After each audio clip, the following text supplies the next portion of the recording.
Thanks, I love you, Nick. Hello. What the inspiration make you come out with the final design of the Android? I wanted to take the logo, the regular green logo, and do something interesting with it. So I just had to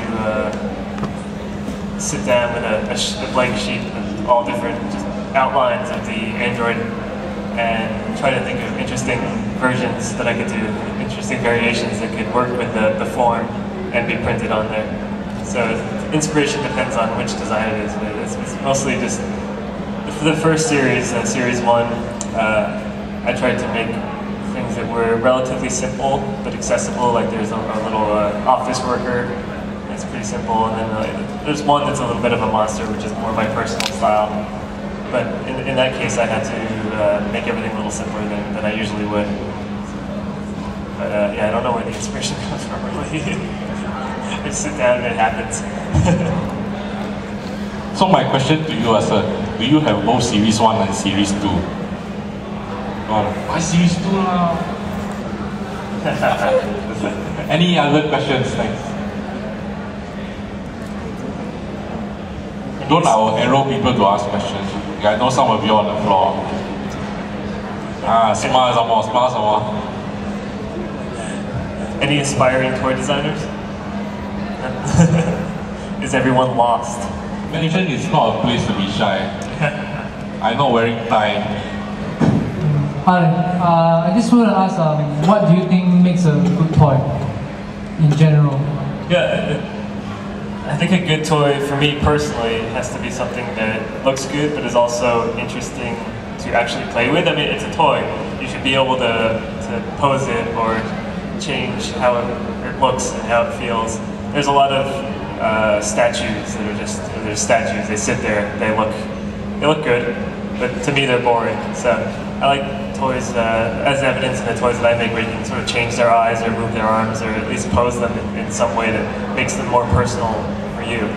So there might be 100 of them, but yours is set up exactly how you want it to be, how you like it. So those are my favorite kind of toys, the ones that you can really personalize. Thanks. Thank you. It's like a long time ago. I have a lot of cause toys. Yeah. And I've been collecting a lot of custom one-off toys, and I don't know, I have a very wide collection. It's just a little bit of everything, a little, you know, some robots, some monsters, some kaiju. And any particular favorites? Any particular what? Particular favorite toys that you end up gravitating towards? Because you mentioned before, which I enjoyed as well, that a toy is meant to be played as well, or part of the qualities of a toy is being played, rather than a statue. Very nice, I display it, just that you never touch it again for the rest of your life. Any particular toy that maybe strikes one of my favorites is the Kaz Sorayama. You know, because it has, maybe 30 different joints or something, so you can really pose it and make it look cool, but it's still a nice art object. Is the chrome? Yeah, it's a chrome skeleton one, and then another one of my favorite is the wooden bear bricks, just because I like the fact that they're made out of wood. I mean, they're still toys, so they bring the idea of the bear brick into sort of a more fine art world. Yeah, I enjoy the ones that are crossover between, you really see the designer coming out of the toy, and it's also a real object that you can collect. Do you do any survey, market survey, to see whether the toy will be more popular for people to buy? I probably should, but I don't. The toys I design that I like the most, that I think are kind of weird, like the Giver, he's got a big skull face, and he's fat, he's got a big butt. I think it's cool, but those are the ones that are less popular with the fans. But I try not to do too much market research. I don't want to design around what I think other people are going to want from me. I want to design what I want to do, because otherwise I don't see that it's just a job, you know. I want it to be a creative expression instead of just trying to make money off of something, which I think a lot of people try to do. Thank you. Thank you. I'll introduce, I know, Heng, he does paper toys. Yeah. Are you will exclusive? Because there are people who are practitioners. And maybe that question is what is on top of people's minds as well. It's the ability to survive from their craft and be able to feed and clothe them without being a weekend warrior. A weekend warrior? No, I was a after work till 3 in the morning warrior. When I first started doing illustration and creatures in my head, I was working at Nickelodeon, 9 to 6 in the evening, and then I would go home at 6 and maybe eat a quick dinner, and then work on my own work from 7 till 3 in the morning, and then wake up and go back to work every day, and then work on the weekends too. And yeah, after I think 5 years of that, I decided to quit and try my own work. But yeah, I think it's important to develop your own work on the side if you can, because you can't just start out and expect to succeed and support yourself immediately, especially in toys. It's very hard to make a living off of just making toys, unless you're doing big licenses. You're making Star Wars toys and you can make a living. But if you're just doing your own stuff, a lot of artists don't rely on that. They have their own jobs on the side. They do design jobs. Even some of the top guys, they work at ad agencies, or they work at design firms. But it's important to approach it smartly. Maybe save up some money, have a full-time job, and do your own work on the side for years, and then build up your audience before you feel comfortable where you can go out in the world and give it your own shot. Keep having your dream, but be able to afford your dream at the same time. Yeah, you have to be realistic about it. I mean, some people are lucky enough to be famous overnight, but for the most part, you have to work really hard to get there. Fair enough, fair enough. Having said that, how do you feel about being invited to come to Singapore? It's fantastic. I was surprised that, Andrew Bell coming. Whoa! How do you feel? I'm very flattered and humbled to be sent all the way out here. It's great. I hope to come back to this part of the world more often and really enjoy it out here. Would you have expected this when you were up doodling at 3 o'clock in the morning? I know a lot of questions, a lot of people's dreams were, I would love to create my own, make my own, and be flown all over and be revered as a superstar. But have you ever had?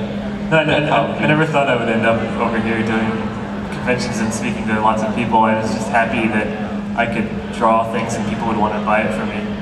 I just blogged about you being in Venezuela in October. Being in Venezuela in October. That's quite cool. So, how long are you staying in Singapore?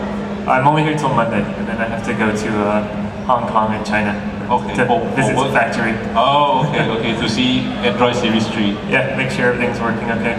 Tweet pictures, huh? Yeah. Any more questions?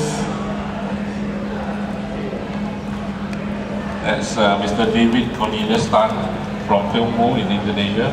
Sorry, people I know lah. Then you'll never say hello to me, I don't know you. Hello.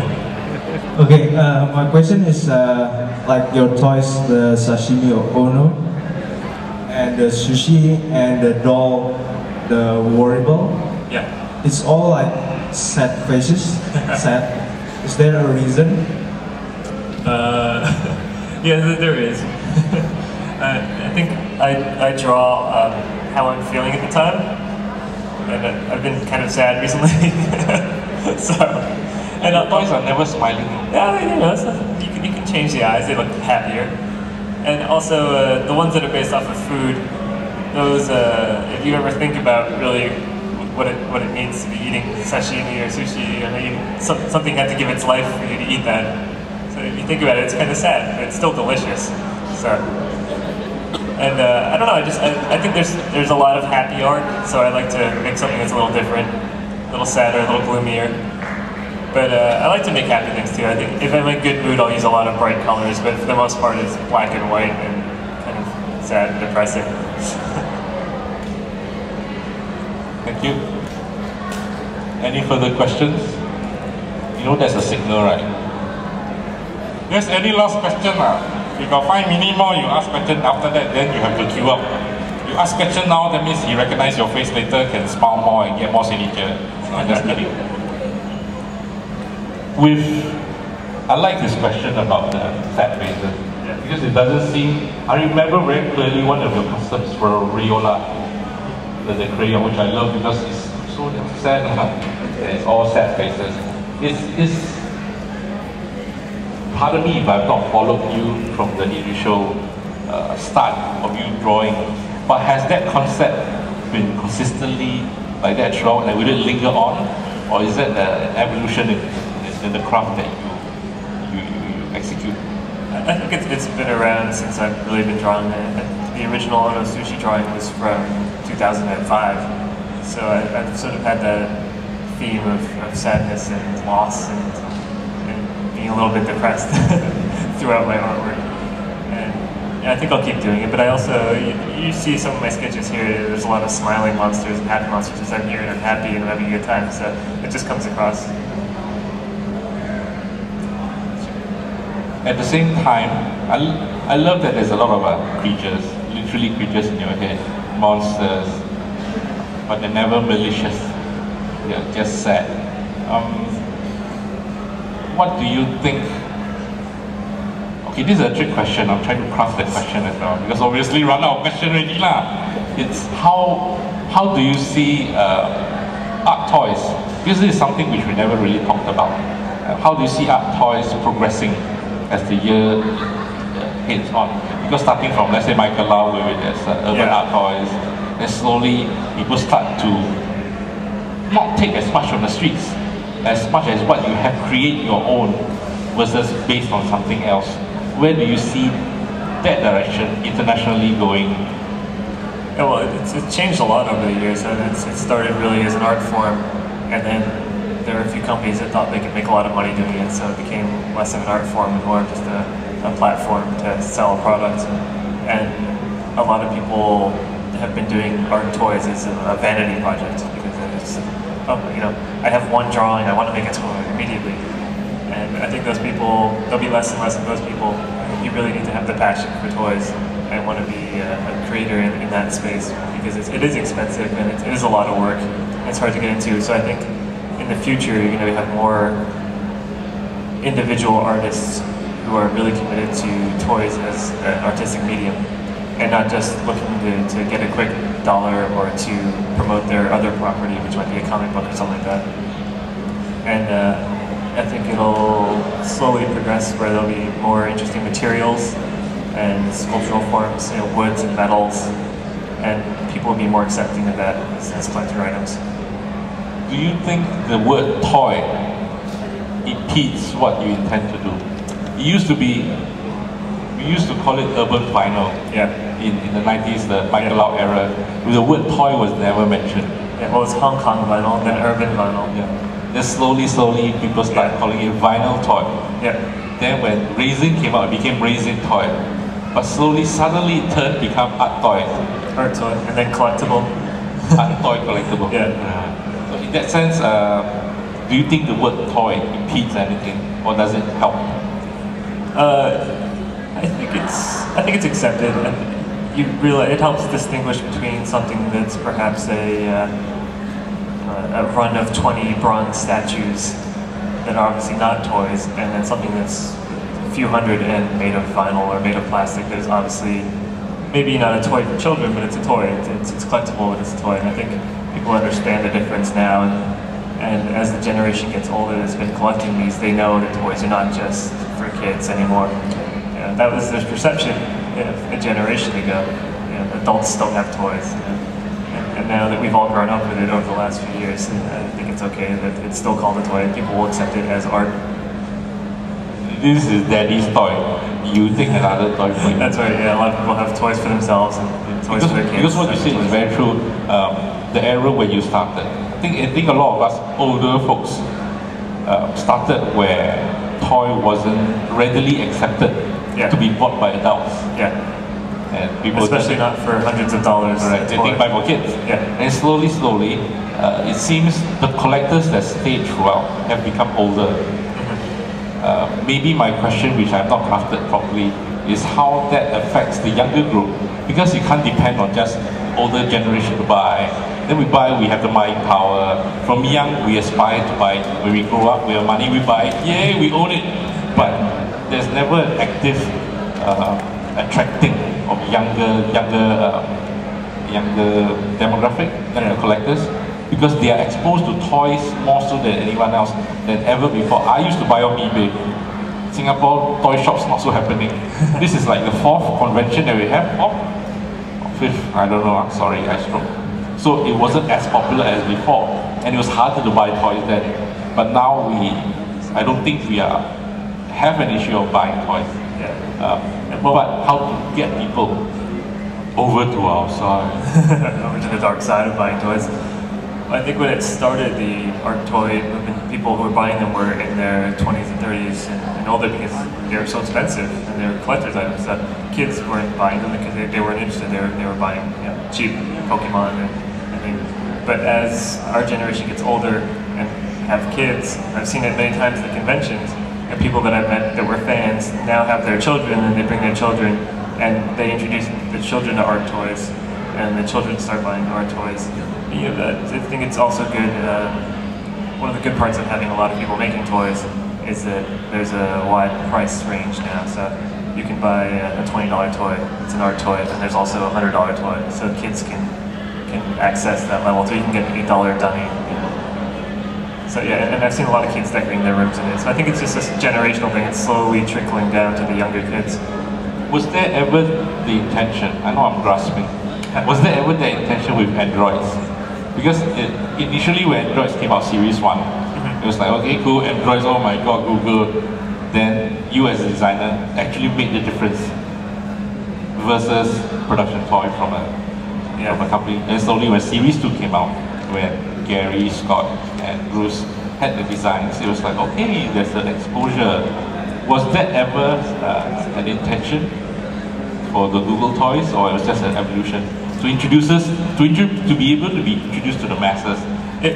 Part of it was to help expose technology people to the toy world. So that's why we did the blind boxers. You could have just put in the green mascot and be done with it, and just one standard, very boring version.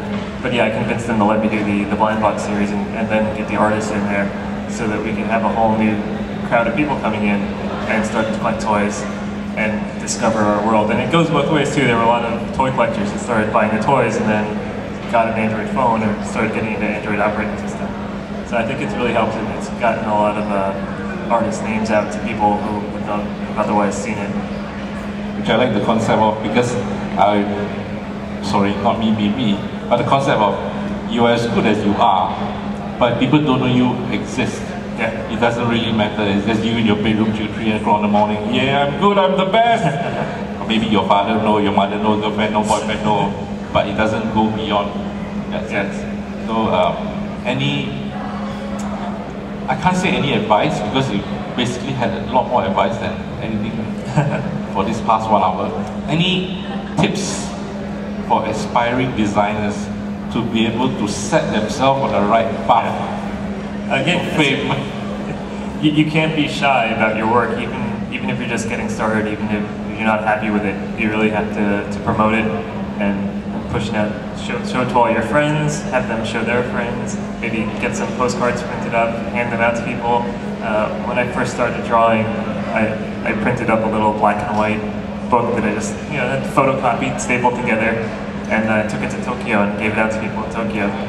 And it's just whatever it takes, even though I knew it wasn't the best artwork, but it doesn't matter. Just to keep going and pushing it out there, and people will like it and support you, and then they'll just encourage you to keep going. How heavy are you to feedback? What's that? Like, how much does feedback affect you? It's important to, especially because I work a lot by myself. My studio, me and a cat. So it's important to put work out there and get feedback back. I have some friends that I will send my ideas to back and forth, because otherwise you sort of get trapped in your own head and you do the same thing over and over. But it's good to get feedback. And then also I like to hear from fans and collectors. Are you comfortable as a creator now? What you create? I think I'm slowly getting there. I'm still, you can't get really comfortable, because then you'll stop trying to get better. You always have to keep trying to get better. I used to have this would be the final question, in case everybody falling asleep. I used to have a question for, I would love to be able to ask artists as well. Imagine this, you paint monks for a living. You paint monks on Mitofu, you just paint monks. You paint monks for 10 years. People love you. They pay $5,000 per artwork from you and they love you for painting monks. And you're famous for painting monks. One day you wake up, I feel like drawing a chicken. Then you draw a chicken, and you love drawing that chicken because it's something that you love doing, but people do not accept it. He said, why do you stop drawing monks? Why are you still drawing the chicken? And the prices go down. I think that happens to a lot of artists. They pigeonhole themselves into one small corner, and I think it's important to experiment in a lot of different mediums, a lot of different styles. And then if you want to try something new, people won't be shocked and abandon you.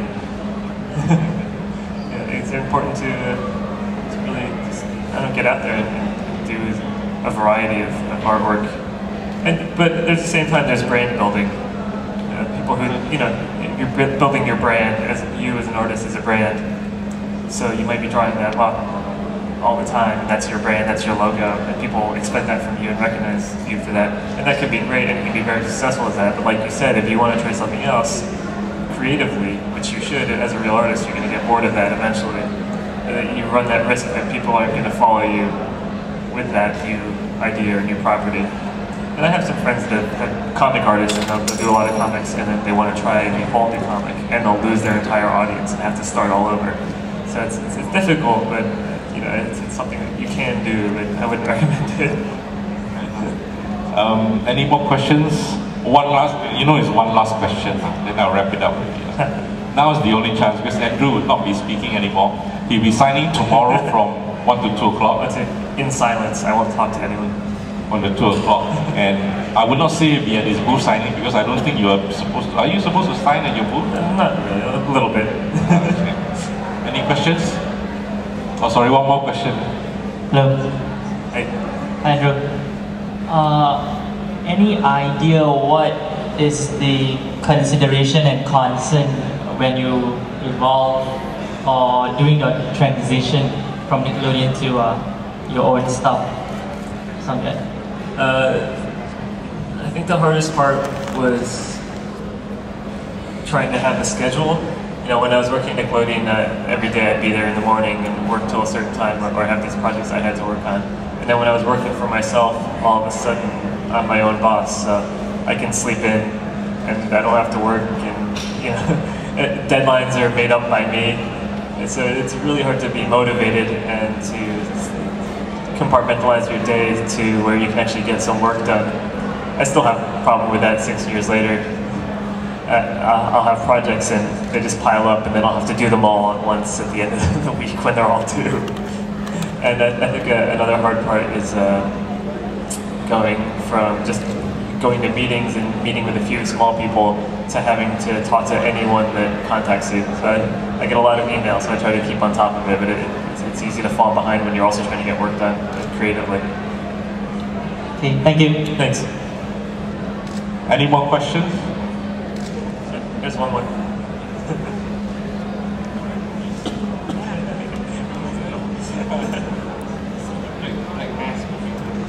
Hi. Hello. I was just wondering, are you planning to release any more Ono food toys? I think I might have to. They're pretty popular. People seem to enjoy them. It's a fun series. I love food, and I love drawing food. And it's one of the few series that I have that's really colorful, so I think I'll keep working on the prints and the artwork, and probably some more toys in the future. Thanks. Thanks. Would you like to see plush Ono sushi toys? Alright.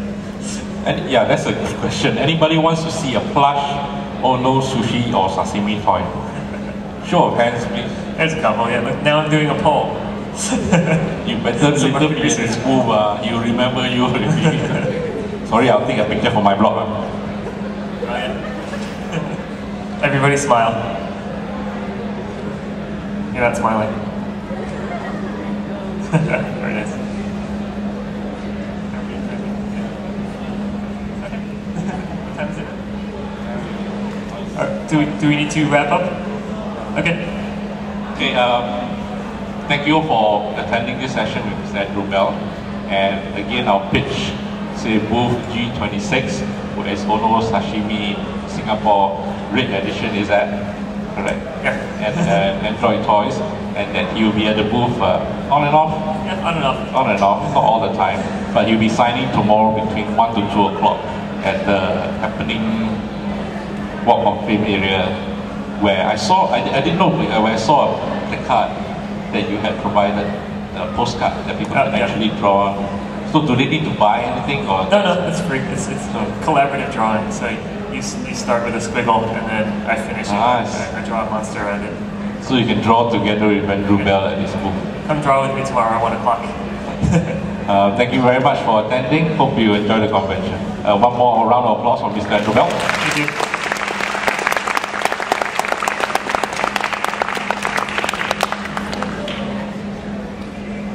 Right, so once again, thank you very much to Andrew Bell and Andy Heng from TOYSREVIL. Okay, would you two gentlemen like to stand up and maybe do a photo session, a group photo? Come on up, stand up and stand in the center of the stage, please.